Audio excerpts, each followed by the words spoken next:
ತನಯ್ ಎಲ್ಲರ ಮಕ್ಕಳ ಹಾಗಲ್ಲ. ಆತ ವಿಶೇಷನೇ. ಅವನು ಚಿಕ್ಕವನಾಗಿದ್ದಾಗಿಂದಲೂ ಸಹ ಆತನಿಗೆ ಪುಸ್ತಕ ಓದೋದು ಅಂತ ಹೇಳಿದ್ರೆ ಪ್ರಾಣ.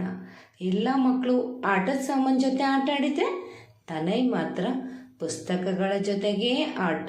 ಅವುಗಳನ್ನು ತೆಗೆಯೋದು, ಚಿತ್ರಗಳನ್ನು ನೋಡೋದು ಮತ್ತು ಅವುಗಳ ಜೊತೆಗೇ ಅವನ ಆಟ ಆಡೋ ಸಾಮಾನು ಅಂತ ಹೇಳಿದ್ರೆ ಅಷ್ಟು ಅವನಿಗೆ ಇಂಟ್ರೆಸ್ಟ್ ಇಲ್ಲ.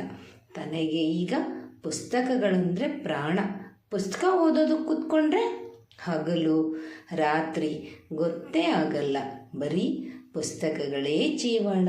ನೋಡಿ, ತನಯ್ ಆ ಪುಸ್ತಕದಲ್ಲಿ ಬರೋ ಜೋಕುಗಳನ್ನು ನೆನೆಸ್ಕೊಂಡು ನಗ್ತಾ ಇದ್ದಾನೆ. ಈಗ ತನಯ್ 5 ವರ್ಷದವನಾದ.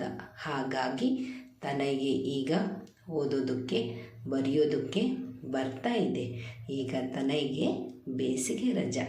ಅಮ್ಮನ ಜೊತೆ ಅವನು ರೈಲಿನಲ್ಲಿ ಪ್ರಯಾಣ. ತನಗೆ ರೈಲಲ್ಲಿ ಹೋಗೋದು ಅಂದರೆ ಪ್ರಾಣ.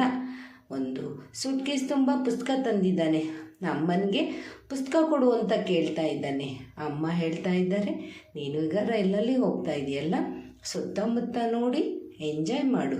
ಮನೆಗೆ ಹೋದ್ಮೇಲೆ ನಿಮ್ಮ ಅಜ್ಜಿಗೆ ಹೇಳಿ ಗ್ರಂಥಾಲಯಕ್ಕೆ ಕಳಿಸ್ತೀನಿ ಅಂತ. ಈಗ ತನಗೆ ಆಗ್ತಾ ಇರೋ ಖುಷಿ ಅಷ್ಟಿಷ್ಟಲ್ಲ. ಸಂತೋಷದಿಂದ ಕುಣಿದು ಕುಪ್ಪಳಿಸ್ತಾ ಇದ್ದಾನೆ. ಅಷ್ಟರಲ್ಲಿ ಅವನಿಗೆ ಅವರ ಅಜ್ಜಿ ಮನೆ ಬಂದೇ ಬಿಡ್ತು. ತನಗೆ ಅವರ ಅಜ್ಜಿ ಮನೆಗೆ ಹೋಗೋದು ಅಂದರೆ ಬಹಳ ಇಷ್ಟ. ಈ ಸಲ ಅಮ್ಮ ಅವನಿಗೆ ಅಜ್ಜಿಗೆ ಹೇಳಿ ಗ್ರಂಥಾಲಯಕ್ಕೆ ಕಳಿಸ್ತೀನಿ ಅಂದಿದ್ರು. ತನಯ್ ತಾನು ಓದಿದ ಎಲ್ಲ ಪುಸ್ತಕದ ಜೋಕುಗಳನ್ನು ಅಜ್ಜಿಗೆ ಹೇಳಿ ನಗಿಸ್ತಾ ಇದ್ದಾನೆ. ಅಜ್ಜಿ ಜೊತೆಗೆ ನೃತ್ಯ ಮಾಡ್ತಾ ಇದ್ದಾನೆ.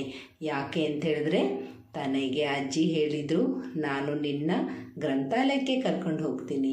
ಇದನ್ನು ಕೇಳಿ ತನಗೆ ಖುಷಿನೋ ಖುಷಿ, ಸಾಕಪ್ಪ ಅನ್ನೋಷ್ಟು ನಗ್ತಾ ಇದ್ದಾರೆ. ಈಗ ಅಜ್ಜಿ ಜೊತೆ ನೃತ್ಯ ಮಾಡ್ತಾ ಇದ್ದಾನೆ.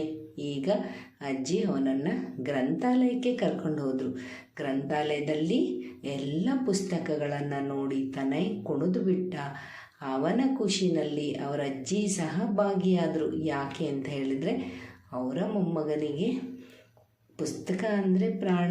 ಈಗಿನ ಮಕ್ಕಳು ಫೋನು, TV ಯಾವಾಗಲೂ ಮಗ್ನ ಆಗಿರ್ತಾರೆ. ತನಯ್ ಪುಸ್ತಕ ಪ್ರೇಮಿ. ಓಹೋ, ಪುಸ್ತಕ ಓದೋದ್ರಿಂದ ಜ್ಞಾನದ ಭಂಡಾರ ಹೆಚ್ಚಾಗುತ್ತೆ.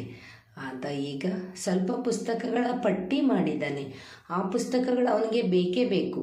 ವ್ಯವಸ್ಥಾಪಕರ ಹತ್ರ ಹೇಳ್ತಾ ಇದ್ದಾನೆ, ದಯವಿಟ್ಟು ನನಗೆ ಈ ಪುಸ್ತಕಗಳನ್ನು ಕೊಡಿ ಅಂತ. ಅಜ್ಜಿ, ನೀನು ತುಂಬ ಹೊತ್ತಿಂದ ಓದ್ತಾ ಇದ್ದೀಯಾ, ಸ್ವಲ್ಪ ತಿನ್ನೋದಕ್ಕೇನಾದರೂ ತಗೋ ಅಂತ ಕೊಟ್ಟರು. ಅಜ್ಜಿ ಜೊತೆಗೆ ತಿಂದು ಅಲ್ಲೇ ಗ್ರಂಥಾಲಯದಲ್ಲೇ ಆಟ ಆಡಿಬಿಟ್ರು. ಅದಾದಮೇಲೆ ಸ್ವಲ್ಪ ಪುಸ್ತಕಗಳನ್ನು ತಗೊಂಡು ಮನೆಗೆ ಹೋಗೋದಕ್ಕೆ ರೆಡಿಯಾದ ತನಯ್. ಮಕ್ಕಳೇ, ಪುಸ್ತಕ ಅನ್ನೋದು ಜ್ಞಾನದ ಭಂಡಾರ. ದಯವಿಟ್ಟು ಪುಸ್ತಕಗಳನ್ನು ಓದಿ ನಿಮ್ಮ ಜ್ಞಾನವನ್ನು ಹೆಚ್ಚಿಸಿಕೊಳ್ಳಿ. ಪುಸ್ತಕ ನಮ್ಮ ಜೊತೆಗಿದ್ದರೆ ಒಬ್ಬ ಒಳ್ಳೆಯ ಸ್ನೇಹಿತ ಇದ್ದಾಗೆ. ಅರ್ಥ ಆಯ್ತಲ್ಲ?